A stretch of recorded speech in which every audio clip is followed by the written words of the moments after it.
Yes, നമുക്ക് video start ചെയ്യാൻ പോകണേ. ഓക്കെ, റെഡി അല്ലേ ശ്വേത? നമ്മൾ വീഡിയോ സ്റ്റാർട്ട് ചെയ്യാൻ പോകണേ. ഹായ് പറയണം എല്ലാവരും കേട്ടോ. യെസ്, നമസ്കാരം. ടെക് ട്രാവൽ ഈറ്റിന്റെ പുതിയ വീഡിയോയിലേക്ക് സ്വാഗതം. നമ്മളിപ്പോൾ ഉള്ളത് എവിടെയാണ്? ജയ്സൽമീറിലാണ്, രാജസ്ഥാനിലെ ജയ്സൽമീറിൽ. അപ്പോൾ ജയ്സൽമീർ കാഴ്ചകളാണ് നമ്മൾ ഇന്ന് കാണാൻ പോകുന്നത്. നമ്മൾ ഇതിനു മുമ്പ് വന്നപ്പോഴത്തേക്കിനും ജയ്സൽമീറൊക്കെ എക്സ്പ്ലോർ ചെയ്തിട്ടുണ്ട്.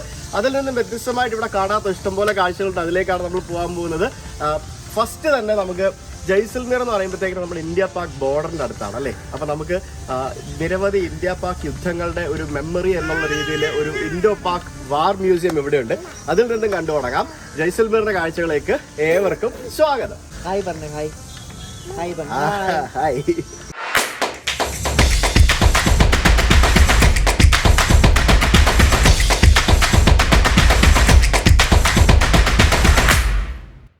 നല്ല ചൂടാണ്, ഒടുക്കത്തെ ചൂടാണ്. നീ സൺസ്ക്രീൻ ഇട്ടാണോ പൊട്ടിയിട്ടാണോ?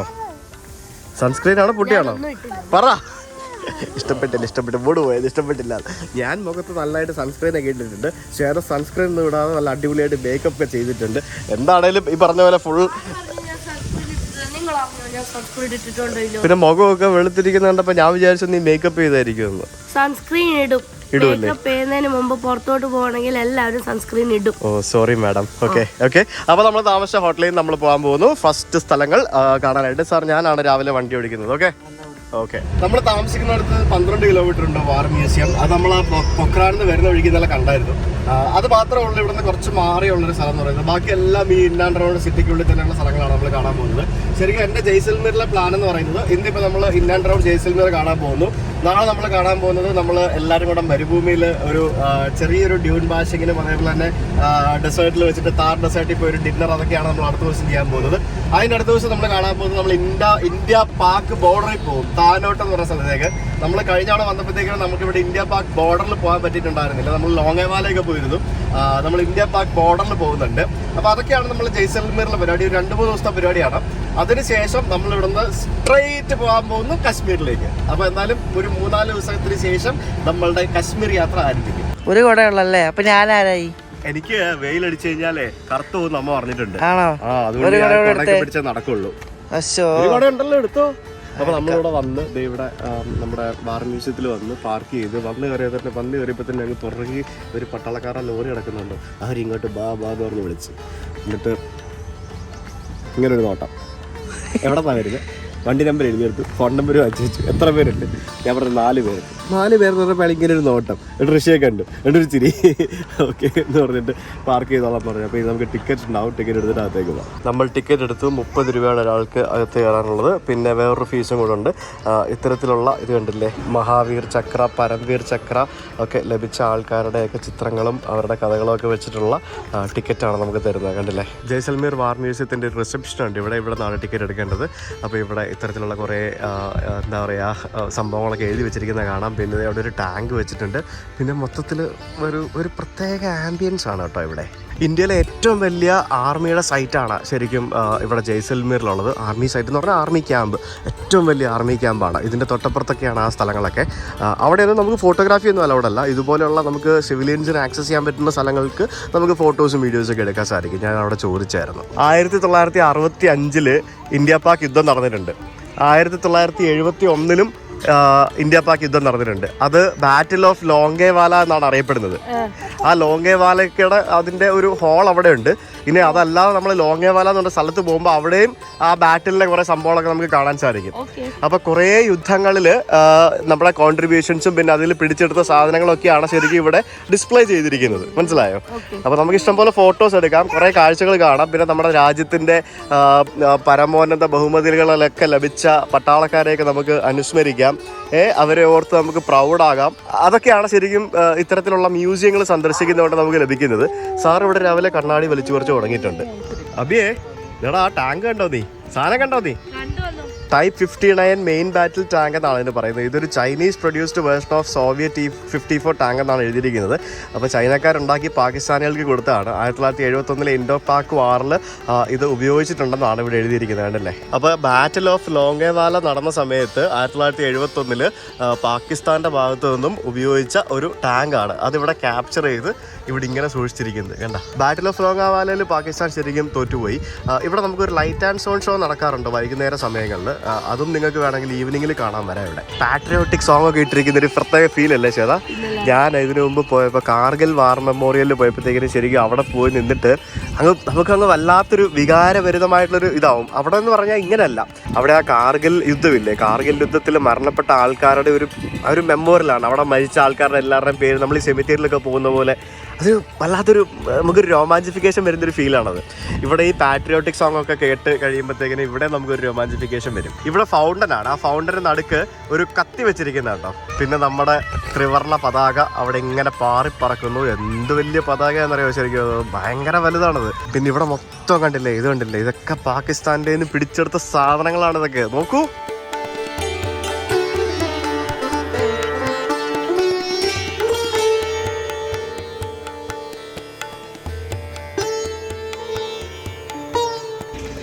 ഇതെന്ത് വണ്ടിയാണ് ഇത്? കോമഡിയാണത് കാണുമ്പോഴേ. എന്തൊക്കെ സാധനങ്ങളാണെന്ന് നോക്കി. നമ്മുടെ ഈ ജിപ്സിയൊക്കെ പോലെ പാകിസ്ഥാനികൾ ഉപയോഗിച്ചുകൊണ്ടിരുന്ന വണ്ടികളായിരിക്കും ഇത്. ആൻറ്റി എയർക്രാഫ്റ്റ് ഗണ്ണെന്ന് പറഞ്ഞൊരു സാധനമാണ് ഇവിടെ വെച്ചിരിക്കുന്നത് കണ്ടല്ലേ. ഇത് നമ്മുടെ ഇന്ത്യൻ ആർമി യൂസ് ചെയ്തിരുന്ന സാധനമാണ്. നമ്മുടെ ഫൈറ്റർ ജെറ്റുകളൊക്കെ ഇല്ലേ, ആ ഫൈറ്റർ ജെറ്റുകളൊക്കെ വെടിവെച്ചിടുന്നതിന് വേണ്ടി ഉപയോഗിച്ചിരുന്ന ഒരു സാധനമാണ്. ഏകദേശം കുറേയധികം ഫൈറ്റർ ജെറ്റുകൾ വെടിവെച്ചിട്ടുള്ള ഒരു സാധനമാണിത്. 1982 ഇത് ഡീകമ്മീഷൻ ചെയ്തു. പാകിസ്ഥാൻ ഉപയോഗിച്ചുകൊണ്ടിരുന്ന ഒരു ആർമി റിക്കവറി വെഹിക്കിളാണ് ഇവിടെ കാണാൻ സാധിക്കുന്നത് കണ്ടല്ലേ. Pakistan army recovery vehicle. ഈ യുദ്ധത്തിൽ ഡാമേജ് ആയ വെഹിക്കിളൊക്കെ റിക്കവർ ചെയ്യുന്നതിന് വേണ്ടി ഉപയോഗിച്ചുകൊണ്ടിരുന്ന വണ്ടിയാണ്. അത് 200 ഹോഴ്സ് പവറിൻ്റെ എഞ്ചിനാണ് അതിനകത്ത് ഉപയോഗിച്ചിരുന്നത്. ഏകദേശം 20 ടൺ ലോഡ് ഇതിന് വഹിച്ചുകൊണ്ട് പോകാനുള്ള കപ്പാസിറ്റി ഉണ്ടായിരുന്നു. ആ ലോങ്ങേവാല യുദ്ധത്തിൽ ശരിക്കും ഈ വാഹനം നശിക്കപ്പെട്ടപ്പോഴത്തേക്കിനും അത് അവിടെ ഉപേക്ഷിച്ചിട്ട് പോയതാണ് പാകിസ്ഥാനികൾ. അത് നമ്മളെടുത്ത് ഇവിടെ ഇങ്ങനെ വെച്ചിരിക്കുക. മുത്തശ്ശൻ ലെഫ്റ്റ് ഹാൻഡ് ഡ്രൈവ് ആയിരുന്നു. ഇതുപോലെയുള്ള കുറേ ടാങ്കുകൾ ഇവിടെ വെച്ചിട്ടുണ്ട് കേട്ടോ. എന്തായാലും പല യുദ്ധങ്ങളിൽ പങ്കെടുത്ത ടാങ്കുകളാണ് കണ്ടില്ലേ. ഇപ്പോഴും നമുക്ക് ഇവിടെ റോഡിൽ കൂടെ വരുമ്പോഴത്തേക്കിനും ഇഷ്ടംപോലെ ടാങ്കുകൾ കാണാൻ സാധിക്കും. ഇന്നലെ നമ്മൾ പോകാൻ നേരം എത്ര ടാങ്കുകളായിരുന്നല്ലേ. ഈ ടാങ്കുകൾ റോഡിൽ കൂടെ ഉരുട്ടിക്കൊണ്ട് പോകത്തില്ല. ഇത് റോഡിൽ കൂടെ ഉരുട്ടിക്കൊണ്ട് പോകാൻ പറ്റില്ല, റോഡ് ചീത്തയാവും. ഈ സാധനം മറ്റേ ലോറിയുടെ മേളിൽ കെട്ടിക്കൊണ്ടേ പോകത്തുള്ളൂ. ഇവരുടെ ട്രക്ക് ഉണ്ടാവും ഇത് കൊണ്ടുപോകാൻ വേണ്ടിയുള്ളത്. നമുക്ക് ലോങ്ങേവാല പോകുമ്പോൾ കാണാൻ പറ്റും. ഹണ്ടർ MK-56 എന്നാണ് നമ്മൾ ഈ കാണുന്ന വിമാനത്തിന്റെ പേര്. ഇത് ശരിക്കും ഒരു സിംഗിൾ സീറ്റർ ടർബോജെറ്റ് എഞ്ചിൻ വിമാനമാണ്. ശരിക്കും വിമാനം എന്നല്ല, നമുക്ക് ശരിക്കും ഇത് മറ്റേ എന്താ പറയുക, യുദ്ധവിമാനം എന്ന് തന്നെ പറയാം. ഇത് 1957 മുതൽ 98 വരെയാണ് ഇത് ഇന്ത്യൻ എയർഫോഴ്സിൽ പ്രവർത്തിച്ചത്. ശരിക്കും ഇതിനകത്ത് Canon guns, rockets, iron bombs ഒക്കെ ഉപയോഗിച്ച് നല്ല രീതിയിൽ യുദ്ധത്തിൽ പങ്കെടുക്കാൻ പറ്റിയൊരു എയർക്രാഫ്റ്റ് ആയിരുന്നു. 1971 ലോങ്ങേവാല യുദ്ധത്തിൽ ശരിക്കും വലിയൊരു പങ്ക് വഹിച്ച ഒരു വിമാനം കൂടിയാണിത്. ഇതിന്റെ സ്പെസിഫിക്കേഷനും മറ്റൊക്കെ ഇവിടെ എഴുതി വെച്ചിരിക്കുന്നുണ്ട് കേട്ടല്ലോ. ഹണ്ടർ FGA MK-56 എന്നാണ് ഇതിന്റെ പേര്. നീ എന്താ ചെയ്യുന്നത്? എന്തിനാ നീ അപ്പനെ വഴക്കുണ്ടാക്കുന്നേ? എന്തിനാ വഴക്കുണ്ടാക്കുന്നേ? എന്ത് പ്രശ്നം എന്തുവാ? എന്തുവാണോ ഇത്? എന്റെ ദൈവമേ, ഭയങ്കര ഒരു ഭീകര മുഖമുള്ള ഒരു സാധനം. ഇതെന്ന് പറയുന്നത് P-15 റഡാറാണ്. USSR നിർമ്മിച്ച റഡാറാണ്. 1955 ഇന്ത്യൻ ആർമി ഉപയോഗിച്ച് തുടങ്ങിയ സംഭവമാണ് കണ്ടല്ലേ. എന്താ അല്ലേ, യുദ്ധത്തിലൊക്കെ ഉപയോഗിച്ചുകൊണ്ടിരുന്ന വലിയ വലിയ റഡാറുകളും പിന്നെ ഈ കമ്മ്യൂണിക്കേഷൻ മറ്റു കാര്യങ്ങൾക്കൊക്കെ ഉപയോഗിച്ചിരുന്ന സംഭവങ്ങളാണിത്. ആ റഡാറിൻ്റെ P-15 റഡാറിൻ്റെ സ്പെസിഫിക്കേഷനാണ് ഇവിടെ എഴുതി വെച്ചിരിക്കുന്നുണ്ടല്ലേ. ഇതിനകത്ത് ഇതിൻ്റെ മാക്സിമം റേഞ്ച് എന്ന് പറയുന്നത് 150 കിലോമീറ്ററാണ്. ഏകദേശം 3 കിലോമീറ്റർ ഓൾട്ടിറ്റ്യൂഡിൽ വരെ പറക്കുന്ന ടാർഗറ്റുകളെ എന്താ പറയുക കണ്ടുപിടിക്കാനുള്ള ശേഷി ഈ റഡാറുകൾക്കുണ്ടായിരുന്നു. നമ്മൾ ഈ ചില ഇംഗ്ലീഷ് പടങ്ങളിലൊക്കെ കാണുന്ന ട്രക്കില്ലേ, അതിൻ്റെയൊക്കെ രൂപം. ശരിക്കും ഈ ആർമിയുടെ കയ്യിലും പട്ടാളത്തിൻ്റെയൊക്കെ പല കയ്യിൽ ഇത്തരത്തിലുള്ള ധാരാളം മൾട്ടി യൂട്ടിലിറ്റി വെഹിക്കിൾസ് ഉണ്ടാവും. എന്തായാലും അതിന്റെ ടയറിന്റെ വലിപ്പം തന്നെ കണ്ടോ. ഇതെല്ലാം ലെഫ്റ്റ് ഹാൻഡ് ഡ്രൈവ് ആയിരുന്നു കണ്ടില്ലേ. ലെഫ്റ്റ് ഹാൻഡ് ഡ്രൈവ് ആണ് ഇതെല്ലാം, left hand drive. Humber armoured car എന്നാണ് ഈ കാണുന്ന വണ്ടിയുടെ പേര്, ഹംബർ ആമേർഡ് കാർ. എന്തുവയിലാടി, ചൂട്ട് പൊള്ളിയിട്ട് ഒരു രക്ഷയില്ലാട്ടാ. ഇതൊക്കെ തന്നെ പാകിസ്ഥാനികളുടെ ടാങ്കുകളാണ്. എനിക്കൊന്നും കണ്ടു. ലോങ്ങേവാല ഹോൾ എന്ന് പറഞ്ഞൊരു ഹോളുണ്ട്, അതിനകത്ത് വീഡിയോ എടുക്കാൻ പറ്റില്ല. അപ്പോൾ അതിനകത്ത് ഈ ലോങ്ങേവാല യുദ്ധത്തിൻ്റെ പറ്റിയുള്ള ഓൾമോസ്റ്റ് എല്ലാ കാര്യങ്ങളും എഴുതി വെച്ചിട്ടുണ്ട്.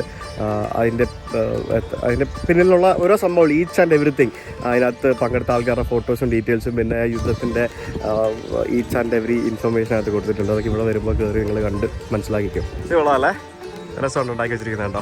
എടാ ഇത് കണ്ടോ, ഈ ഫ്ലാഗിന്റെ ഹൈറ്റ് കണ്ടോ, 108 അടിയുണ്ട് കണ്ടോ. 108 അടിയുണ്ട് നമ്മുടെ ഈ കാണുന്ന ഫ്ലാഗിന്റെ ഹൈറ്റ് എന്ന് പറയുന്നത്. ആൻഡ് ഇവിടെ ഒരു സംഭവം എഴുതി വെച്ചിട്ടുണ്ട്, അത് ഭയങ്കര ഒരു വലിയൊരു വാചകമാണ്. Our flag does not fly because the wind moves it flies with the last breath of each soldier who made the supreme sacrifice protecting it എന്ന്. ഓ, അതൊരു ഒന്നൊന്നര വാചകം തന്നെ. അപ്പോൾ ഇവിടെ രാജസ്ഥാനിൽ മരണപ്പെട്ട സൈനികരുടെ പേര് വിവരങ്ങളൊക്കെയാണ് ശരിക്കും അപ്പുറത്തും ഇപ്പുറത്തുമായിട്ട് എഴുതി വെച്ചിരിക്കുന്നത്. നമ്മുടെ യുദ്ധത്തിൽ മരണപ്പെട്ട ആൾക്കാർ, മരണപ്പെട്ടെന്ന് പറയാൻ പറ്റില്ല, കൊല്ലപ്പെട്ട ആൾക്കാരെന്ന് വേണമെങ്കിൽ പറയാം.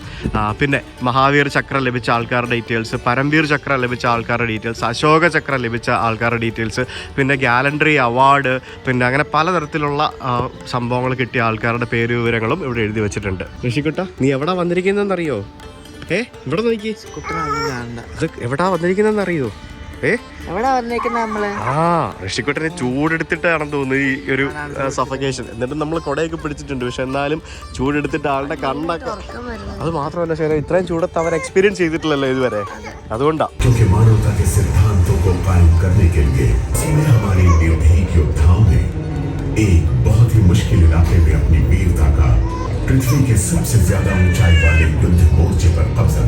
ഇവിടെ ഒരു ഓഡിയോ വിഷ്വൽ ഗാലറി എന്നൊരു റൂം ഉണ്ടായിരുന്നു, ഒരു തിയേറ്റർ പോലെ. അപ്പോൾ അതിനകത്ത് കുറേ സംഭവങ്ങളൊക്കെ വീഡിയോസ് ആയിട്ട് നമുക്ക് കാണിച്ചു തരുന്നുണ്ട്.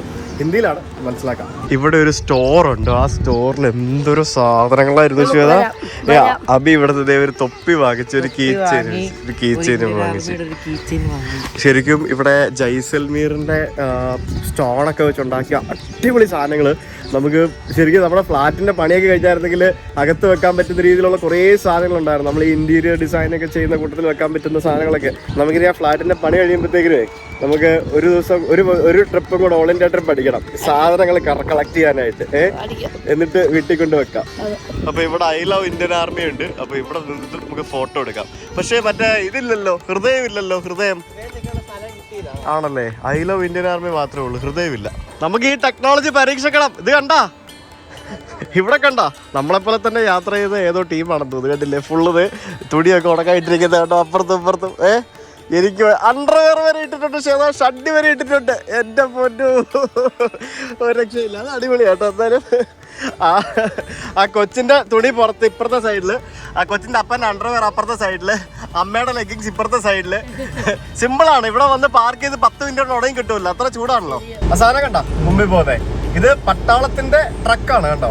ഞാൻ നേരത്തെ പറഞ്ഞില്ലേ ഇവര് ടാങ്ക് ട്രാൻസ്പോർട്ട് ചെയ്യുന്ന ഇങ്ങനെയാണെന്ന്. അപ്പോ അത്തരത്തിലുള്ള ഇത് പട്ടാളത്തിന്റെ ട്രക്കിൽ തന്നെയാണ് പട്ടാളത്തിന്റെ ഈ സാധനങ്ങളൊക്കെ കൊണ്ടുപോകുന്നത്. കണ്ടില്ലേ, എന്താല്ലേ, എന്തൊക്കെ പരിപാടികൾ, എന്തൊക്കെ ടൈപ്പ് വണ്ടികളാ.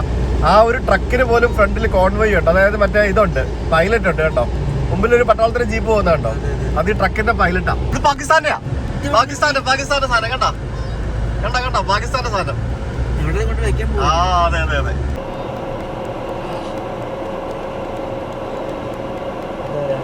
അവർക്കൊന്നും നിർത്തേണ്ട ആവശ്യമില്ല, നമുക്ക് മാത്രം നിർത്തിയാൽ മതി. അവര് നിർത്തണ്ട, അവര് കൈ കാണിച്ചല്ലോ, അവര് നിർത്തുമൊന്നുമില്ല. നമ്മൾ മാത്രം നിർത്തിയാൽ മതി. Yes sir. ലൈസൻസ്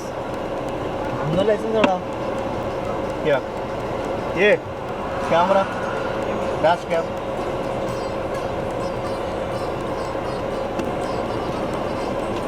ബാക്കിയുള്ളത് കൊടുത്തിട്ട് ചോദിക്കും സംഭവം. നമ്മളെ കാണിച്ചു കൊടുത്താൽ പോരെ, താങ്ക് യു. മെഡലൊക്കെ കിട്ടിയിട്ടുണ്ട്.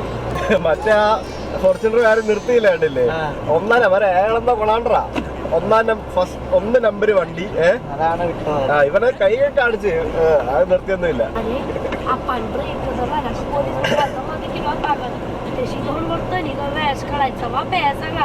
നമ്മൾ വരുന്ന വഴിക്ക് 2 പോലീസുകാർ കൈ കാണിച്ച്, രണ്ടെല്ലാവരും കുറെ പോലീസുകാരെ നിൽപ്പുണ്ടായിരുന്നു.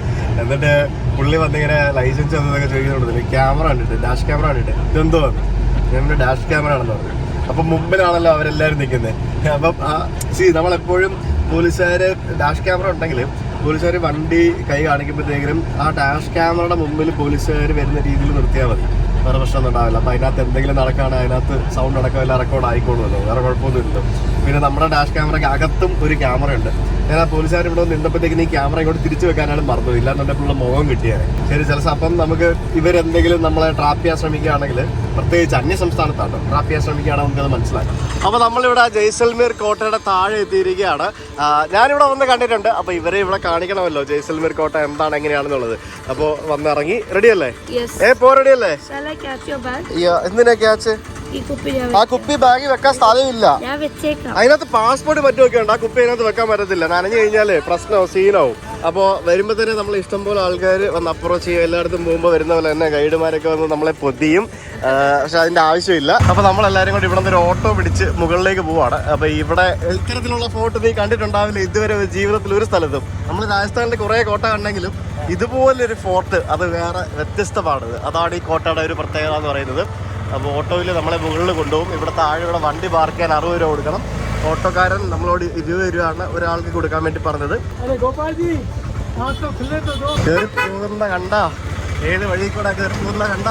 നമ്മൾ കോട്ടയ്ക്കുള്ളിലേക്കാണ് കയറി പോയിക്കൊണ്ടിരിക്കുന്നത്. ഇവിടെ വരെ വണ്ടി വരും. പക്ഷേ മേളിലേക്കും വണ്ടി പോകും. അത് പക്ഷേ ചെറിയ ഓട്ടോ പോലെയുള്ള വണ്ടികളെ പോവുള്ളൂ, അല്ലെങ്കിൽ ചെറിയ ചെറിയ വണ്ടികളെ പോവുള്ളൂ. പിന്നെ ഇവിടെ താമസിക്കുന്ന ആൾക്കാരുടെ വണ്ടിയൊക്കെ പാർക്ക് ചെയ്യുന്ന സ്ഥലമായിരിക്കും ഇത്. ശരിക്കും ഇത് നടന്ന് കയറി പോകണം, മനസ്സിലായില്ലേ? നടന്ന് കയറി പോകുമ്പോഴാണ് നമുക്ക് ഇതുപോലുള്ള ചെറിയ ചെറിയ കച്ചവടക്കാരെ പിന്നെ അത്തരത്തിലുള്ള കുറേ ആൾക്കാരെ നമുക്ക് കാണാൻ സാധിക്കും. പക്ഷെ നമുക്കിപ്പോൾ ഋഷിയൊക്കെ ഉള്ളതുകൊണ്ട് നമുക്ക് നടന്ന് കയറി പോകാനായിട്ട് കുറച്ച് ബുദ്ധിമുട്ടായിരിക്കും. അതുകൊണ്ടാണ് വളരെ മനോഹരമായിട്ടുള്ള ദൃശ്യങ്ങളാണ് ശരിക്കും നമുക്ക് കാണാൻ സാധിക്കുക. നല്ല ഫോട്ടോജനിക് ആയിട്ടുള്ള സ്ഥലമാണ്, ഭയങ്കര ബ്യൂട്ടിഫുള്ളാണ്. ഗണേഷ് പോൾ എന്ന് പറഞ്ഞൊരു കവാടമാണ്. ഇത്തരത്തിലുള്ള കുറേ കവാടങ്ങളുണ്ട്. കയറി പോകുന്ന വഴിക്ക് തന്നെ ഇതുപോലുള്ള ഇഷ്ടംപോലെ കടകളുണ്ട്. ശരിക്കും രാജസ്ഥാനിൽ നമ്മൾ വരുമ്പോൾ കാണുന്ന കോട്ടകളിൽ ഏറ്റവും വ്യത്യസ്തമായിട്ടുള്ള ഒരു കോട്ടയാണ് ജയ്സൽമേർ കോട്ട എന്ന് പറയുന്നത്. ഒരു പ്രത്യേക ഫീൽ തന്നെയാണ് കേട്ടോ ഇവിടെ വരുമ്പോൾ നമുക്ക് ലഭിക്കുന്നത്. ലക്കിലി ഞങ്ങളിപ്പോൾ വന്ന സ്ഥലം ദിവസം ഒക്കെ നോക്കുമ്പോഴത്തേക്കും ഇവിടെ തിരക്ക് തീരെ കുറവാണ്. അപ്പോൾ ഇവിടെ നമ്മൾ ഓട്ടോ സ്റ്റാൻഡ് ഉണ്ട്. ഇവിടെ വരെ നമുക്ക് ഓട്ടോ വരും. ആ ഒരു നടത്തം ഒഴിവാക്കാനായിട്ട് ഈ ഓട്ടോ എടുത്ത് വരാം. നടക്കാൻ താല്പര്യമുള്ളവർക്ക് നടന്നു കയറി വരാം. അതൊരു പ്രത്യേക ഫീൽ തന്നെയാണ്. അപ്പോൾ ഇവിടെ കഴിഞ്ഞ തവണ ഞങ്ങൾ വന്നപ്പോഴത്തേക്കിന് ഇവിടെയുള്ള ഈ മഹാരാജ മഹലിൽ നമ്മൾ കയറിയിട്ടില്ലായിരുന്നു.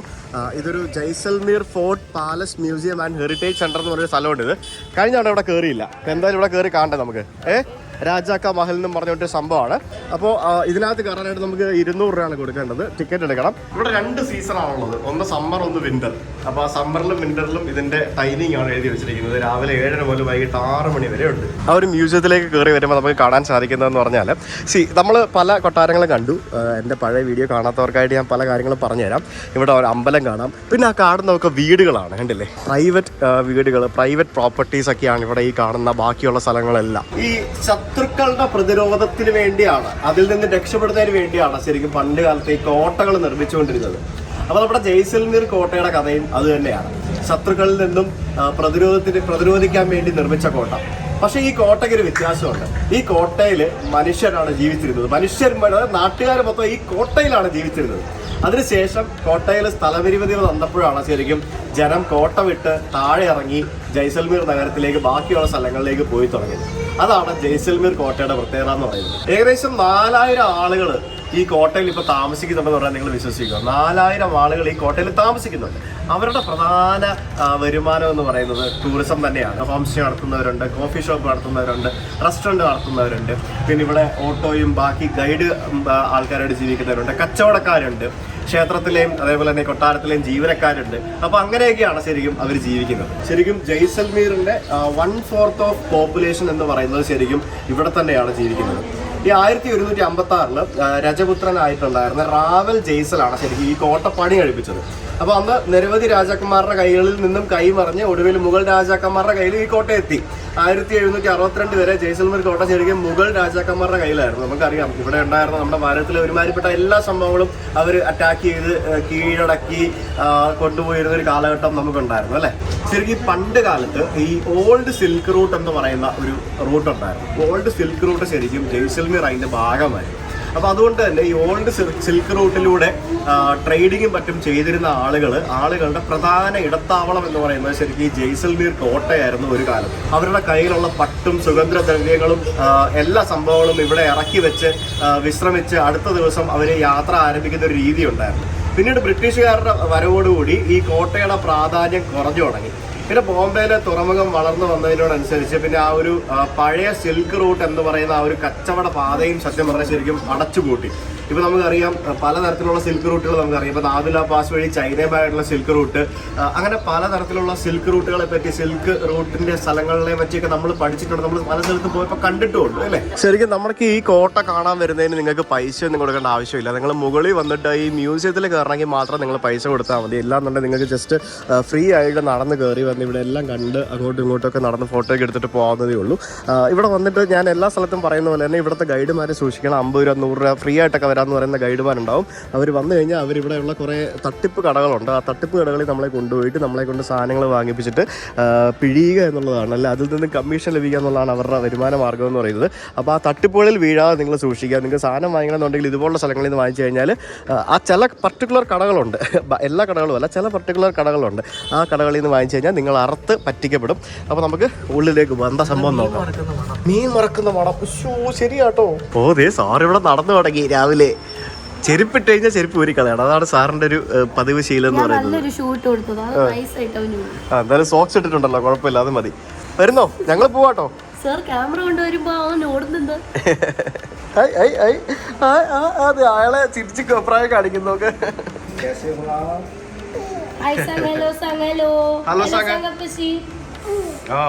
നീ വരുന്നോ? ഞങ്ങൾ പോവാട്ടോ. നീ അവിടെ ഇരുന്നോ. Tata tata, we are going. Tata.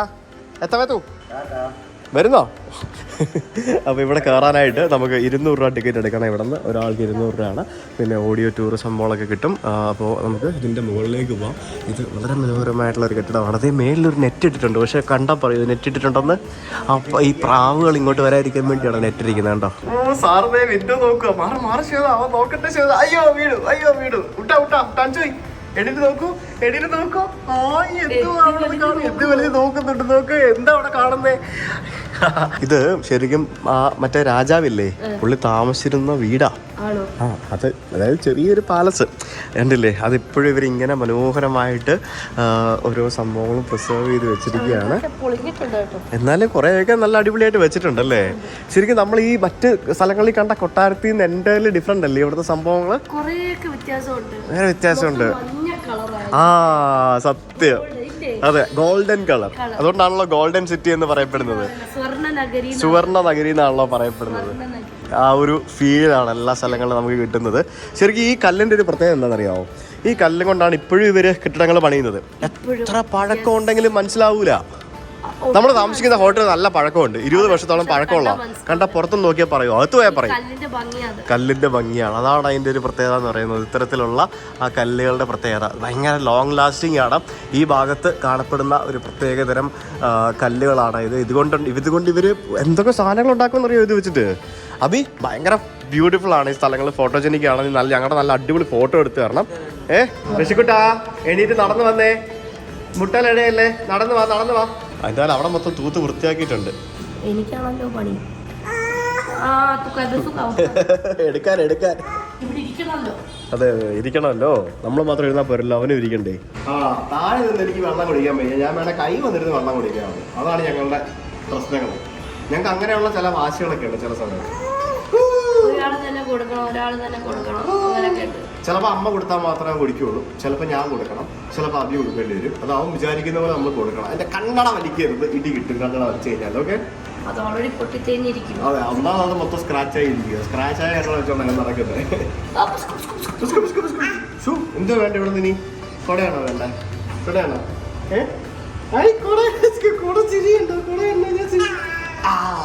ഋഷിക്കുട്ടൻ വല്ലതും അറിയുന്നുണ്ടോ? നീ ഇരിക്കുന്നത് ഒരു തോക്കിന്റെ അടുത്താണ്. നീ വല്ലതും അറിയുന്നുണ്ടോ?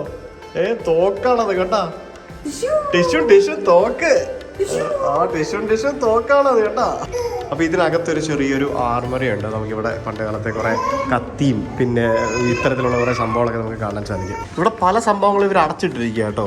ചിലതൊക്കെ ശരിക്കും അതിനകത്തൊക്കെ കയറി ഒന്ന് ഫോട്ടോ എടുക്കാൻ പറ്റുമായിരുന്നു. അടിപൊളിയായിരുന്നു. നല്ല കിഡിലെ ഫോട്ടോസ് കിട്ടുമായിരുന്നു. ഇതുപോലുള്ള പല സ്ഥലങ്ങളും ഇവർ അടച്ചിട്ടിരിക്കുകയാണ്.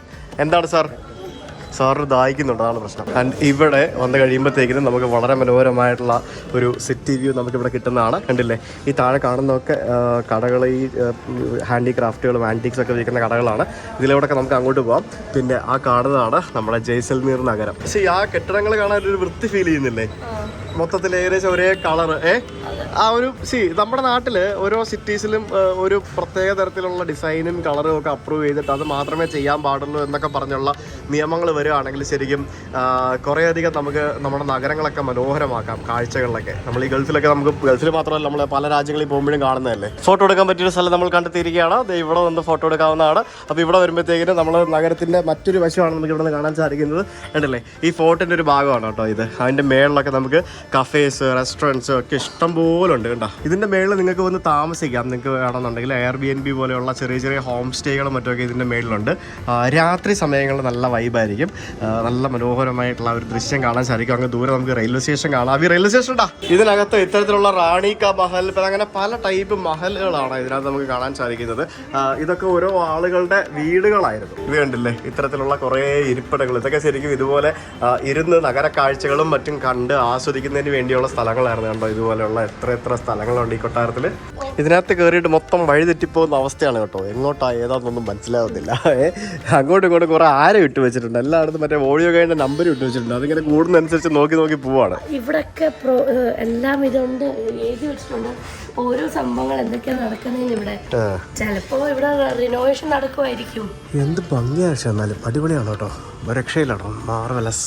രാജസ്ഥാൻ പോലെയുള്ള സ്ഥലങ്ങളൊക്കെ ശരിക്കും നിങ്ങൾ വിൻ്ററിൽ കാണാൻ വരാനായിട്ട്, അതായത് വിൻ്റർ എന്ന് പറയുമ്പോഴത്തേക്കിനും ഒരു നവംബറിന് ശേഷം, നവംബർ, ഡിസംബർ, ജനുവരി, ഫെബ്രുവരി ഒക്കെ വേണം വരാനായിട്ട്.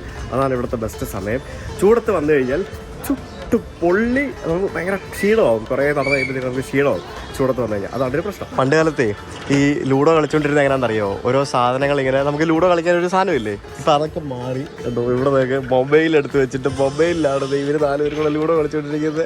പണ്ടൊക്കെ നമ്മൾ ലൂഡോ ബോർഡ് വെച്ചല്ലേ കളിച്ചുകൊണ്ടിരുന്നത്. ഇപ്പം മൊബൈലിലാണ്. കണ്ടില്ലേ, എന്ത് സിമ്പിൾ പരിപാടിയാന്ന് നോക്കി.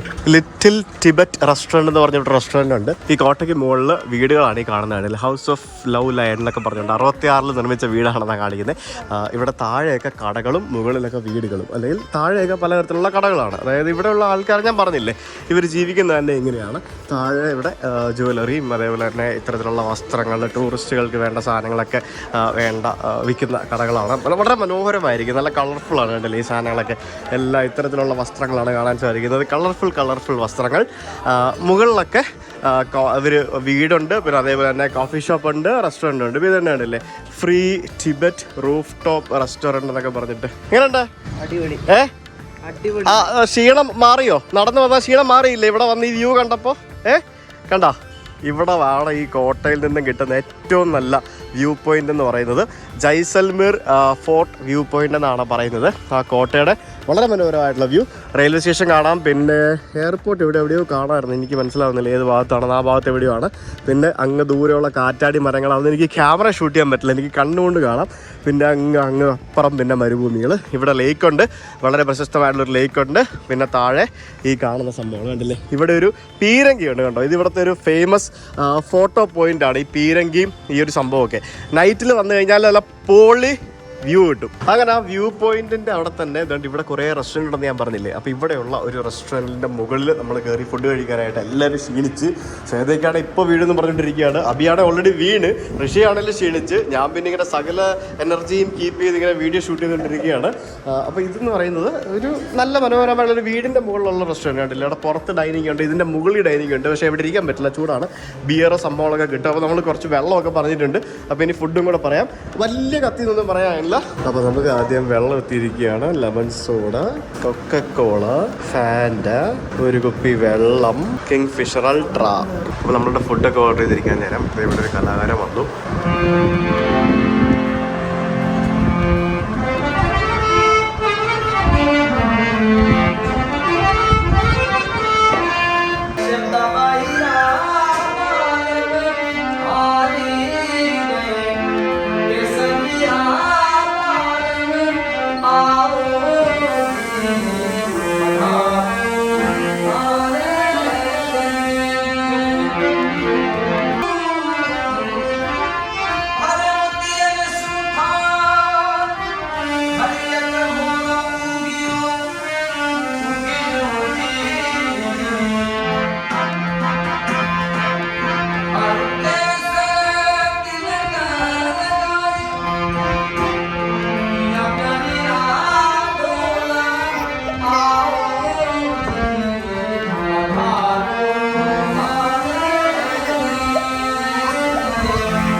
अच्छा अच्छा, बढ़िया बढ़िया बढ़िया, बहुत अच्छा लगा। मैंने सुना है।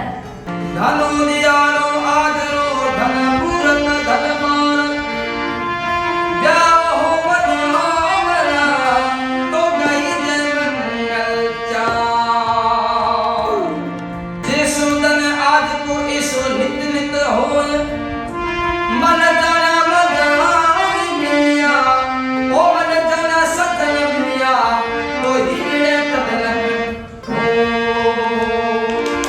अभिजीत दिखलाने ऋषि कुमार को मामा दिखलाने हो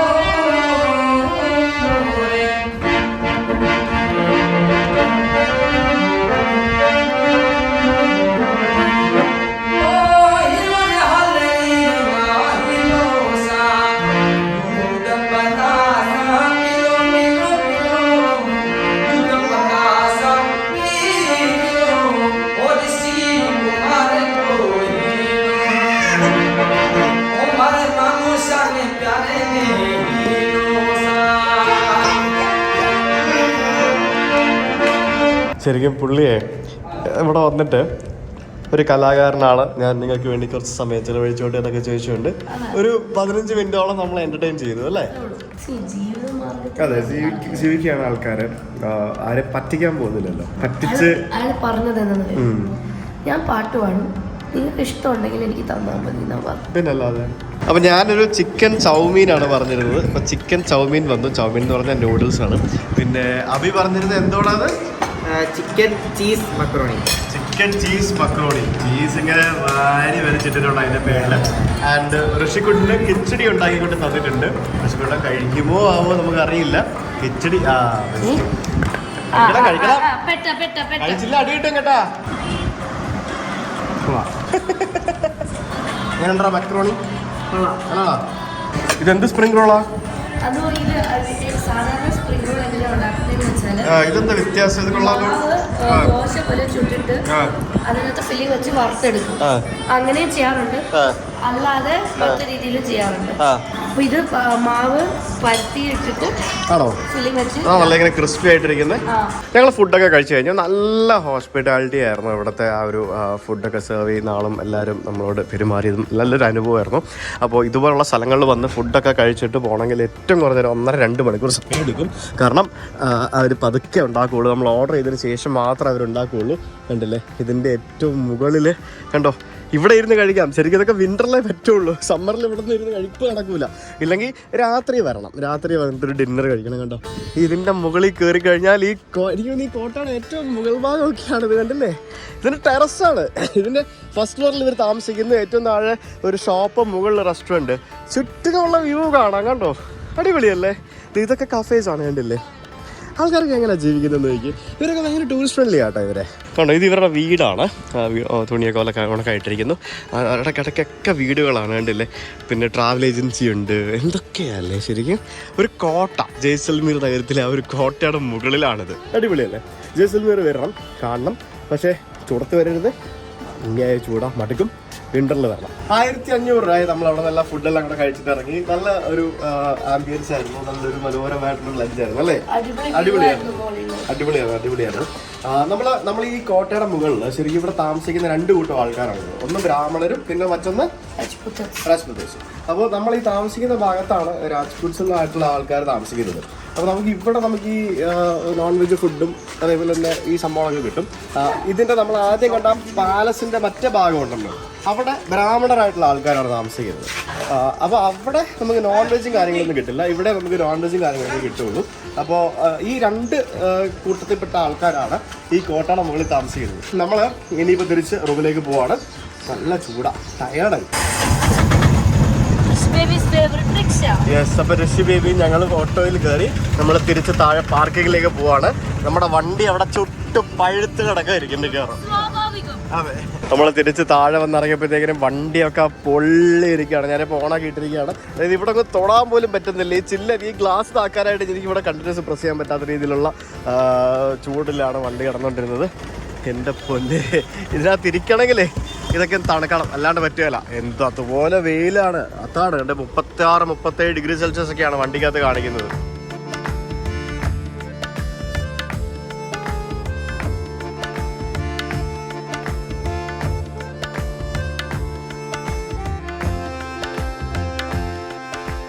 അങ്ങനെ നമ്മളിപ്പോൾ എത്തിയിരിക്കുന്നത് കുൽധാര എന്ന് പറഞ്ഞ ഒരു ഗ്രാമത്തിലാണ്. ആയിരക്കണക്കിന് ആൾക്കാർ, അതായത് ഒരു ഗ്രാമത്തിൽ താമസിച്ചിരുന്ന ആയിരക്കണക്കിന് ആൾക്കാർ ഒറ്റ ദിവസം കൊണ്ട് ആ ഗ്രാമം വിട്ടുപോയി. ഒറ്റ ദിവസം കൊണ്ട് ആ ആൾക്കാരെ കാണാതായി. അതിന്റെ പിന്നിലൊരു വലിയൊരു കഥയുണ്ട്. എന്തുകൊണ്ടാണ് ആ ഗ്രാമത്തിൽ താമസിച്ചിരുന്ന ആൾക്കാരെല്ലാവരും കൂടെ ഒറ്റ ദിവസം കൊണ്ട് ആ ഗ്രാമം വിട്ടുപോയത്? ആ കഥയിലേക്കാണ് ഞാൻ നിങ്ങളെ ഇന്ന് കൊണ്ടുപോകാൻ പോകുന്നത്. അപ്പോൾ നമ്മൾ ഇപ്പോൾ എത്തിയിരിക്കുന്നത് കുൽധാര ഗ്രാമം സ്ഥിതി ചെയ്യുന്ന സ്ഥലത്താണ്. ഇത് ശരിക്കും ഇപ്പോൾ ഒരു ആർക്കിയോളജിക്കൽ സൈറ്റാണ്. നമ്മൾ ധോലാവീരയൊക്കെ പോയ പോലെ തന്നെ ഒരു ആർക്കിയോളജിക്കൽ സൈറ്റാണ്. കുറേ ദൂരം ഇങ്ങനെ പരന്ന് നടക്കുന്നൊരു സൈറ്റാണ്. നമുക്ക് നമ്മുടെ വണ്ടി ഓടിച്ച് കയറി വന്ന് ഓരോ സ്ഥലത്ത് ഇങ്ങനെ വണ്ടി പാർക്ക് ചെയ്തിട്ട് നമുക്ക് ഓരോ കാഴ്ചകളൊക്കെ കാണാം. ഇതിൻ്റെ മെയിൻ സ്ഥലങ്ങളിലേക്ക് പോകുന്നതിന് മുമ്പ് നമ്മളിപ്പോൾ കൊണ്ട് നിർത്തിയിരിക്കുന്നത് ഈ കാണുന്ന ഒരു വെല്ലാണ്, ഒരു സ്റ്റെപ്പ് വെല് പോലത്തെ ഒരു സ്ഥലമാണ്. ഇങ്ങനെ നല്ല സ്റ്റെപ്പുകൾ ഇങ്ങനെ താഴേക്ക് ഇങ്ങനെ പണിത് വെച്ചിരിക്കുന്നു. താഴെ അങ്ങ് പോകുമ്പോഴത്തേക്കും അങ്ങ് ദൂരം അവിടെ ഒരു കിണർ പോലത്തെ ഒരു സ്ഥലം, നല്ല അത്യാവശ്യം നല്ല ആഴമുള്ളൊരു കിണർ പോലത്തെ സ്ഥലം. മഴ പെയ്യുമ്പോഴുള്ള വെള്ളം ഇതിനകത്ത് സ്റ്റോർ ആവും. അതേപോലെ തന്നെ അവിടെ ഒരു ഉറവ ഉണ്ടാവണം സ്വാഭാവികമായിട്ടും. ആ ഉറവയിൽ വെള്ളം സ്റ്റോർ ആവും. ഈ പണ്ട് കാലത്തെ ഒരുമാതിരിപ്പെട്ട എല്ലാ ഗ്രാമങ്ങളിലും നമുക്ക് ഇതുപോലെയുള്ള വാട്ടർ സോഴ്സ്, മെയിനായിട്ട് കുളങ്ങളായിട്ടും ഇതുപോലെയുള്ള സ്റ്റെപ്പ് വെല്ലുകൾ പോലെയൊക്കെ അവർ കീപ്പ് ചെയ്തിട്ടുണ്ടായിരുന്നു. കാരണം വെള്ളമാണല്ലോ ബേസിക്കലി എല്ലാത്തിൻ്റെയും ഒരു അടിത്തറ എന്ന് പറയുന്നത്. അപ്പോൾ വെള്ളത്തിന് വേണ്ടി ഇതുപോലുള്ള പല സംഭവം നമുക്ക് കാണാൻ സാധിക്കും. പക്ഷേ ഇപ്പോൾ ഇവിടെ നമുക്കിപ്പോൾ കാണാൻ സാധിക്കുന്നത് മദ്യപന്മാർ അഴിഞ്ഞാടിയിട്ടിരിക്കുന്ന ബിയർ കുപ്പികൾ പൊട്ടിച്ചിട്ടിരിക്കുന്ന സംഭവങ്ങൾ ഇതൊക്കെയാണ്. ഈവൻ ആ കിണറിനകത്ത് പോലും ഫുള്ള് പ്ലാസ്റ്റിക് ബിയർ ഉപയോഗിക്കുകയാണ്. So sad for that. അപ്പോൾ ആൾക്കാർ അങ്ങനെയൊക്കെ ചെയ്യുന്നുണ്ട്. അങ്ങനെയൊന്നും ചെയ്യാൻ പാടില്ല എന്നുള്ളതാണ്. ഇനി നമുക്ക് ഇതിൻ്റെ ഒരു മെയിൻ സൈറ്റ് ഉണ്ട്. ആ സൈറ്റിന് അവിടെ പോയിട്ട് നമുക്ക് ബാക്കി കഥകൾ കൂടെ പറയാം. അപ്പോൾ നമ്മൾ ഇങ്ങോട്ടേക്ക് വന്നത് നമ്മുടെ ചൗധരി ഭായിയുടെ കൂടെയാണ്. ചൗധരി ഭായിയുടെ വണ്ടിയിലാണ് നമ്മൾ വന്നത്. Hi Madan bhai, how are you? Hello ji, hi. Yes, so I think we will go there. So there we can see some good buildings and all, right? Yeah, we'll just go there. ഋഷിക്കുട്ടൻ ഇത്ര നേരം ഒരു ഉറക്കമൊക്കെ കഴിഞ്ഞ് ഒരു 2 മണിക്കൂർ ഉറക്കമൊക്കെ കഴിഞ്ഞ് എണീറ്റിട്ടുണ്ട്. പാല് കുടിക്കുന്നില്ലേ? മതിയാക്കിയോ? പാല് മതിയോ? പാല് കുടിക്ക് വണ്ടി കയറി ഇരുന്ന് കുടിക്കാം. ബാ, ഇവിടേക്ക് കയറി വരാനായിട്ട് ഒരു ചെറിയ പൈസ പാർക്കിംഗ് ഫീ കൊടുക്കണം, അത് മാത്രമേ ഉള്ളൂ. എൻട്രൻസ് ഫീ എന്ന് പറഞ്ഞിട്ട് ഒരു വണ്ടിക്കാണ് ആ പൈസ കൊടുക്കുന്നത്. നമ്മൾ കയറി വരുമ്പോൾ തന്നെ വലിയൊരു ഗേറ്റ് ഒക്കെ കാണാം. ആ ഗേറ്റിലൂടെ നമ്മൾ കയറി വരുന്നു. ആ ഗേറ്റിൽ നമുക്കൊരു വാച്ച്മാനെ കാണാൻ സാധിക്കും. ആ വാച്ച്മാനാണ് ശരിക്കും ഈ ഗ്രാമത്തിൽ ഇപ്പോൾ കഴിഞ്ഞ കുറേ വർഷങ്ങളായിട്ട് ജീവിക്കുന്ന ഏക വ്യക്തി എന്ന് പറയുന്നത്. ശരിക്കും ഇവിടെ ആൾക്കാർക്ക് വന്ന് താമസിക്കാനും നിൽക്കാനൊക്കെ പേടിയാണ്. അതിനുശേഷം പല ആൾക്കാരും ഇവിടെ വന്ന് താമസിച്ച് നോക്കിയിട്ടുണ്ട്. രാത്രിയിൽ പലതരത്തിലുള്ള എന്താ പറയുക നെഗറ്റീവ് വൈബുകളും പിന്നെ അങ്ങനെയുള്ള കുറേ ആക്ടിവിറ്റീസൊക്കെ ഒക്കെ അയ്യോ ദൈവമേ എൻ്റെ അമ്മ ഞാൻ വണ്ടായിരുന്നു പേടിച്ചു പോയി ഒക്കെ ഇവിടെ ഇങ്ങനെ അനുഭവപ്പെട്ടിട്ടുണ്ട് പല ആൾക്കാർക്കും എന്ന് പറയുന്നുണ്ടായിരുന്നു. അപ്പോൾ അതിനുശേഷം ഇവിടെ താമസിക്കാൻ ആരെയും കിട്ടിയിട്ടില്ല. അതുകൊണ്ട് തന്നെ ഇവിടെ വരുന്നത് രാത്രി സ്പെൻഡ് ചെയ്യുന്നതൊക്കെ ആൾക്കാർക്ക് പേടിയാണെന്നാണ് പറയപ്പെടുന്നത്. അപ്പോൾ നല്ല പൈസ കൊടുത്തിട്ടാണ് ഒരു സെക്യൂരിറ്റി ഇവിടെ നിയമിച്ചിരിക്കുന്നതെന്നാണ് അറിയാൻ കഴിഞ്ഞത്. ആ കുൽധാരയുടെ ഒരു ചരിത്രവും അതേപോലെ തന്നെ ആ ഗ്രാമത്തിൻ്റെ ഒരു മാപ്പും ഇവിടെ ഇങ്ങനെ കൊടുത്തിട്ടുണ്ട്. ഇവിടെ നിങ്ങൾക്ക് ഈ വീഡിയോ പോസ്റ്റ് ചെയ്തിട്ട് ഇത് വായിച്ച് നോക്കാം. ഇതല്ലാതെ ഞാൻ നിങ്ങൾക്ക് മനോഹരമായിട്ട് ആ കഥ പറഞ്ഞു തരികയും ചെയ്യാം. നമ്മളിവിടെ വരുമ്പോഴത്തേക്കിനും ഇവിടെ കുറച്ച് അവശേഷിപ്പുകൾ കാണാൻ സാധിക്കും. ശരിക്കും ഇതൊക്കെ റിനോവേറ്റ് ചെയ്ത് വെച്ചിരിക്കുന്ന കുറേ സംഭവങ്ങളാണ്. പണ്ട് കാലത്ത് എങ്ങനെയൊക്കെയായിരുന്നു അതേപോലെയൊക്കെയുള്ള കുറേ സംഭവങ്ങൾ നമുക്ക് റിനോവേറ്റ് ചെയ്ത് വെച്ചിരിക്കുന്ന കാണാൻ സാധിക്കും. ഇപ്പം എൻ്റെ പുറകിൽ മണ്ണ് കൊണ്ട് ഉണ്ടാക്കിയിരിക്കുന്ന ഒരു മതിലാണ് കാണാൻ സാധിക്കുന്നത്. ഒരു ചുറ്റുമതിൽ, അതിൽ ഇങ്ങനെ ചിത്രങ്ങളൊക്കെ വരച്ചു വെച്ചിരിക്കുന്നു. 7 നൂറ്റാണ്ടോളം ഈ ഗ്രാമത്തിൽ ജീവിച്ച ആളുകൾ എന്തുകൊണ്ടായിരിക്കും ഒരു രാത്രി ഈ ഗ്രാമം വിട്ട് പോയത്? ആ കഥയിലേക്കാണ് ഞാൻ വരുന്നത്. ആ കഥയിലേക്ക് വരുന്നതിന് മുമ്പ് ഇതിൻ്റെ കാലഘട്ടം എന്ന് പറയുന്നത് 1291 കാലഘട്ടത്തിലാണ് ശരിക്കും ഈ ഗ്രാമത്തിലേക്ക് ആളുകൾ വരുന്നത്. പാലി എന്നൊരു സ്ഥലമുണ്ട്. പാലി എന്ന് പറഞ്ഞ സ്ഥലം നമ്മുടെ ആ ബുള്ളറ്റ് ബാബ ക്ഷേത്രം സ്ഥിതി ചെയ്യുന്നതിനടുത്താണ് പാലി എന്ന് പറഞ്ഞ സ്ഥലം. അപ്പോൾ ഈ പാലി എന്ന് പറഞ്ഞ സ്ഥലത്തുണ്ട് അവിടെ കുറേ സംഭവങ്ങൾ ഉണ്ടായപ്പോഴത്തേക്കിനും അഭിമാനക്ഷതം ഏക്കാതിരിക്കാൻ വേണ്ടി അവിടെ നിന്നും രക്ഷപ്പെട്ട് വന്ന കുറേ ബ്രാഹ്മണ കുടുംബങ്ങളാണ് ശരിക്കും ഇവിടേക്ക് വന്ന് രാജസ്ഥാനിലെ ഈ സ്ഥലത്തേക്ക് വന്ന് കുടിയേറി പാർത്തത്. പിന്നീട് പല സമയങ്ങളിലായിട്ട് പല കുടുംബങ്ങൾ, ബ്രാഹ്മണ കുടുംബങ്ങൾ തന്നെ അവിടെ നിന്ന് ഇവിടേക്ക് വന്ന് താമസിക്കാൻ തുടങ്ങി. ഇവിടേക്ക് പുതിയ ഓരോ കുടുംബങ്ങൾ വരുമ്പോഴും ഇവിടെ താമസിക്കുന്ന ആൾക്കാർ അവർക്ക് കല്ലും സ്വർണവും സമ്മാനമായിട്ട് നൽകും. അപ്പോൾ ഈ കല്ല് കൊടുക്കുന്നത് അവർക്ക് പുതിയ വീടും മറ്റുമൊക്കെ ഉണ്ടാക്കുന്നതിന് വേണ്ടിയും സ്വർണം നൽകുന്നത് അവർക്ക് കൃഷി ചെയ്യുന്നതിനും ബാക്കിയുള്ള അന്നം ഉണ്ടാക്കുന്നതിനും വേണ്ടിയുള്ള കാര്യങ്ങൾക്ക് വേണ്ടിയാണ് അത് കൊടുക്കുന്നത്. അത്രയ്ക്ക് ആസൂത്രിതമായിട്ടുള്ള ശരിക്കും ഒരു ഗ്രാമമായിരുന്നു ഈ നമ്മളിപ്പോൾ നിൽക്കുന്ന ഈ ഒരു ഗ്രാമം എന്ന് പറയുന്നത്. അപ്പോൾ അതിൻ്റെ ഒരു ആസൂത്രിത സംഭവങ്ങൾ ശരിക്കും ഇവിടെ വന്ന് മൊത്തത്തിലൊന്ന് നടന്നു നോക്കി കഴിയുമ്പോൾ തന്നെ നമുക്ക് ഏകദേശം മനസ്സിലാകാവുന്നതാണ്. ഈ പലിവാലി ബ്രാഹ്മണ സമുദായം എന്ന് പറയുന്നത് ശരിക്കും 84 ഗ്രാമങ്ങളിലായിട്ട് പന്തലിച്ച് കിടക്കുകയായിരുന്നു. എല്ലാത്തിൻ്റെയും ഒരു ആസ്ഥാന കേന്ദ്രമായിരുന്നു നമ്മൾ ഇപ്പോൾ നിൽക്കുന്ന ഈ കുൽധാര എന്ന് പറഞ്ഞ സ്ഥലം. ഈ ഗ്രാമത്തിൽ ക്ഷേത്രങ്ങളുണ്ട്, ആൽത്തറകളുണ്ട്, അങ്ങനെ കുറേ സംസ്കാരത്തിൽ വളർന്നു വന്ന ഈ ഒരു ഗ്രാമം, അങ്ങനെ വളരെ മനോഹരമായിട്ട് ആളുകൾ ജീവിച്ചിരുന്ന ഈ ഒരു ഗ്രാമം, പിന്നീട് ആ ഗ്രാമത്തിൽ എന്താണ് പറ്റിയത്? ക്ലൈമാക്സിലേക്ക് വരാം. അത് കഥ ഞാൻ സസ്പെൻസ് ഇടുന്നില്ല, ഞാൻ ആ കഥ പറയാം. 1825 അന്നത്തെ ജയ്സൽമീർ രാജാവിന്റെ ദിവാനായിരുന്ന സലാം സിംഗ് മേത്തർ എന്ന് പറയുന്ന ഒരു മനുഷ്യനുണ്ടായിരുന്നു. അപ്പോൾ അദ്ദേഹവും അദ്ദേഹത്തിന്റെ സേവകരുമായിട്ട് ഈ ഗ്രാമത്തിലൊന്ന് വന്നു. ഈ ഗ്രാമത്തിൽ വന്ന സമയത്താണ് ഇവിടെ കിണറിൽ നിന്നും വെള്ളം കോരുന്ന ഒരു പെൺകുട്ടിയെ കാണുന്നത്. ആ പെൺകുട്ടി എന്ന് പറയുന്നത് ഇവിടുത്തെ ഗ്രാമമുഖ്യനായിട്ടുള്ള വ്യക്തിയുടെ 16 വയസ്സുള്ള ഒരു മകളായിരുന്നു. ആ സമയത്ത് അദ്ദേഹത്തിന് ആ പെൺകുട്ടിയെ കണ്ടപ്പോഴത്തേക്കിനും ആ പെൺകുട്ടിയോട്ടൊരു മോഹം ഉണ്ടായി. പണ്ട് കാലത്തൊക്കെ അങ്ങനെയാണല്ലോ. ഇപ്പം ഈ വലിയ വലിയ ആൾക്കാരൊക്കെ വരുമ്പോഴത്തേക്കിനും ഏതെങ്കിലും സ്ത്രീകളെ കണ്ടു കഴിഞ്ഞാൽ കൊള്ളാം, നിങ്ങളെ എനിക്ക് കല്യാണം കഴിക്കണം എന്നും പറഞ്ഞുകൊണ്ട് നിർബന്ധിച്ച് പ്രായവും കാര്യങ്ങളും ഒന്നും നോക്കാതെ ആ ഒരു സാഫല്യത്തിന് വേണ്ടി അവരെ അങ്ങോട്ട് കല്യാണം കഴിക്കുക, നിർബന്ധിച്ച് കല്യാണം കഴിപ്പിക്കുക എന്നുള്ളൊരു കൺസെപ്റ്റ് ആയിരുന്നു പണ്ട് കാലത്ത്. നമ്മൾ സിനിമകളിലും മറ്റൊക്കെ ഇഷ്ടംപോലെ കണ്ടിട്ടുണ്ട്. ശരിക്കും നടന്നിരുന്നൊരു കാര്യം തന്നെയാണ്. അപ്പോൾ ആ മോഹം അദ്ദേഹത്തിന്റെ സേവകർ മുഖേന അവരെ ആ ഗ്രാമമുഖ്യന്റെ വീട്ടിൽ ചെന്ന് അറിയിച്ചു. അപ്പോൾ ഇത്രയും കേൾക്കുമ്പോൾ നമുക്ക് തോന്നും, ശരി, നല്ലൊരു ആലോചനയല്ലേ, എന്നാൽ പിന്നെ മറ്റേ വലിയ പുള്ളിയാണല്ലോ, നമുക്ക് ആ കല്യാണം അങ്ങോട്ട് നടത്തി കൊടുക്കാം എന്ന് നമുക്ക് അങ്ങോട്ട് ആലോചന വരും. പക്ഷെ അങ്ങനല്ല ശരിക്കും അവർ ചിന്തിച്ചത്.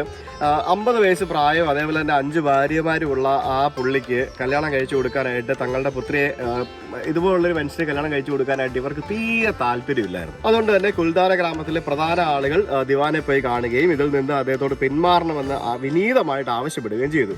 പക്ഷേ അദ്ദേഹത്തിന്റെ തീരുമാനത്തിൽ യാതൊരു മാറ്റവും ഇല്ലെന്നും, പിന്നെ എനിക്ക് ആ മകളെ കല്യാണം കഴിപ്പിച്ച് നൽകിയില്ലെങ്കിൽ നാളെ തന്നെ ഞാൻ വന്ന് ഗ്രാമം മുഴുവൻ ആക്രമിച്ച് നിങ്ങളെ എല്ലാവരും മരിച്ച് കുട്ടികളെയും കൊണ്ട് ആ കുട്ടിയും കൊണ്ട് പോകും എന്ന് പറഞ്ഞ് ഭീഷണിപ്പെടുത്തി പുള്ളി അവരെ തിരിച്ചയച്ചു. അന്ന് രാത്രി ഈ ഗ്രാമത്തിലെ ആളുകളെല്ലാം കൂടെ തീരുമാനിച്ചു, 2 കാര്യങ്ങളെ ഞങ്ങളുടെ മുമ്പിൽ വഴിയുള്ളൂ. 1, ഈ പുള്ളിക്ക് കല്യാണം കഴിച്ചു കൊടുക്കാം.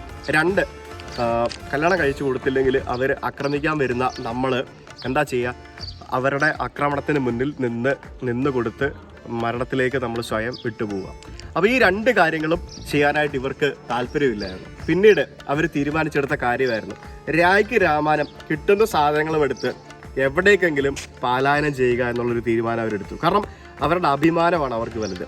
ഒരാളുടെ മുമ്പിൽ അടിയറവ് വെക്കാൻ വയ്യ, അല്ലെങ്കിൽ സ്വന്തമായിട്ട് പോരാടാനുള്ള ത്രാണിയില്ലല്ലോ, ബ്രാഹ്മണരല്ലേ, അവർ യുദ്ധം ചെയ്ത് ശീലമില്ലാത്തവരല്ലേ, പോരാടി തോൽക്കാൻ വയ്യ. അപ്പം പിന്നെ രക്ഷപ്പെടുക എന്നുള്ളതായിരുന്നു അവരുടെ ഉദ്ദേശം. അപ്പോൾ അങ്ങനെ ഈ ഗ്രാമത്തിൽ നിന്നും എല്ലാവരും രായ്ക്ക് രാമായണം കിട്ടുന്ന സാധനങ്ങളെടുത്ത് രക്ഷപ്പെട്ടു. പിന്നെ ഈ ബ്രാഹ്മണ ശാപം ഫലിക്കുമെന്നൊക്കെ പറഞ്ഞു കേട്ടിട്ടുണ്ട്. അങ്ങനെയാണല്ലോ എല്ലാവരും പറയുന്നത്. അപ്പോൾ അവർ ഈ ഗ്രാമത്തെ ശപിച്ചത്രേ. അതായത് ഈ ഗ്രാമം ഇനി ആർക്കും വന്ന് ജീവിക്കാൻ സാധിക്കാത്തൊരു ഗ്രാമമായിരിക്കുമെന്നും ആയിപ്പോകുമെന്നും, ഇവിടെ ആർക്കും ജീവിക്കാൻ വന്നാൽ പോലും അവർക്ക് യാതൊരു വിധത്തിലുള്ള ഒരു ഉയർച്ചയും ഉണ്ടാവില്ലെന്നും ഒക്കെ ശപിച്ചിട്ടാണ് അത്രേ അവർ ഇവിടെ നിന്നും പോയതെന്നാണ് പറയുന്നത്. ഈ ഒരു കഥ പറയുമ്പോൾ തന്നെ എനിക്കൊരു വല്ലാത്തൊരു നെഗറ്റീവ് എനർജി ഇവിടെ നിൽക്കുമ്പോൾ തന്നെ ഫീൽ ചെയ്യുന്നുണ്ട്. ഇവിടെ കുറേ ആൾക്കാരുണ്ടായിരുന്നു, ഇപ്പോൾ എല്ലാവരും പോയി, ഇല്ലടാ, എനിക്ക് ഫീൽ ചെയ്യുന്നില്ല. ഒരു വല്ലാത്തൊരു നെഗറ്റീവ് എനർജി എനിക്ക് തന്നെ ഇവിടെ നിൽക്കുമ്പോൾ ഫീൽ ചെയ്യുന്നുണ്ട്. ചിലപ്പോൾ നമ്മുടെ മാനസികമായിട്ടുള്ളൊരു സംഭവമായിരിക്കാം. അപ്പോൾ അതാണ് ശരിക്കും ഈ ഗ്രാമത്തിൻ്റെ പിന്നിലെ ഒരു കഥ എന്ന് പറയുന്നത്. അപ്പോൾ ബ്രാഹ്മണ ശാപം കാരണമാണ് ഈ ഒരു ഗ്രാമം ഇന്ന് ഇങ്ങനെ ആയിരിക്കുന്നതെന്നാണ് പൊതുവെ പറയപ്പെടുന്നത്. നമുക്ക് വിശ്വസിക്കാൻ പറ്റുന്നൊരു കഥയാണെന്ന് എനിക്കറിയില്ല, പക്ഷേ ഇതാണ് നമ്മൾ കഥ എന്ന് പറയുന്നത്. ഈ ഗ്രാമത്തിലെ ഒരു വീടിന്, ഒരു കെട്ടിടത്തിന് മേൽക്കൂരയില്ല. ശ്രദ്ധിച്ചായിരുന്നോ? മേൽക്കൂര ഇല്ലാത്ത തരത്തിലുള്ള വീടുകളാണ് നമുക്ക് ഇവിടെ കാണാൻ സാധിക്കുന്നത്. പിന്നെ ഇവിടെ ഇത്തരത്തിലുള്ള കുറേ കല്ലുകൾ, അവശേഷിപ്പുകൾ പോലെ നമുക്ക് കാണാൻ സാധിക്കും. ഇതൊക്കെ ഓരോ വീടുകളാണെന്നാണ് നമുക്ക് പറയപ്പെടുന്നത്. ഇതിൽ നമുക്ക് ധാരാളം ഇതുപോലെയുള്ള സ്ഥലങ്ങൾ, ഒരു ഓർഗനൈസ്ഡ് സിറ്റി എന്നുള്ള രീതിയിൽ തന്നെ നമുക്ക് കാണാൻ സാധിക്കും. ഇത് ഈ ആർക്കിയോളജിക്കൽ ഡിപ്പാർട്ട്മെൻറ്റ് കീഴിലായതുകൊണ്ട് തന്നെ ഇത് പലതും വളരെ മികച്ച രീതിയിൽ റിനോവേറ്റ് ചെയ്ത് സൂക്ഷിച്ച് വെച്ചിരിക്കുകയാണ്. അപ്പോൾ ഇവിടെയാണ് നമുക്കൊരു ക്ഷേത്രം കാണാൻ സാധിക്കുന്നത്. ഈ ഗ്രാമത്തിൽ ഈ ബ്രാഹ്മണരുടെ ക്ഷേത്രമായിരുന്നു ഇതെന്നാണ് പറയപ്പെടുന്നത്. ഈ ക്ഷേത്രത്തിൽ വിഗ്രഹമോ കാര്യങ്ങളോ ഒന്നുമില്ല.